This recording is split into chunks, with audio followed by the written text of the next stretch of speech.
Join us now for Education Matters, a weekly look at the real people and real stories in education across North Carolina. Welcome to Education Matters, presented by the Public School Forum of North Carolina. I'm Keith Poston. The North Carolina General Assembly is currently exploring the possibility of breaking up the state's largest school districts through a new study committee created last year. There's also a bill that would allow two communities outside Charlotte, Mint Hill and Matthews, to create a system of separate public charter schools for their residents. This week we're exploring what's next for these efforts and the possible impact on school districts, students, and the state.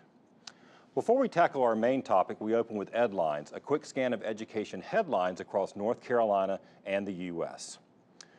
Armed volunteer school resource officers will soon be placed in elementary schools in Stanly County and, pending approval by the school board, in all schools in Rockingham County. The state law allowing armed volunteers has been on the books since 2013, but is only now being put to use following the school shooting in Parkland, Florida. The state's four largest districts, Wake County, Charlotte-Mecklenburg, Guilford County, and Winston-Salem-Forsyth County, all say they are not considering armed volunteers.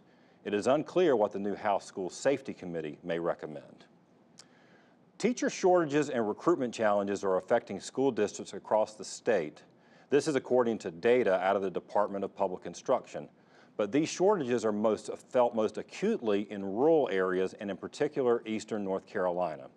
The most recent data shows that 4 of the 5 districts with the highest teacher vacancy rates in the state are located in eastern North Carolina, with all 5 districts in rural communities.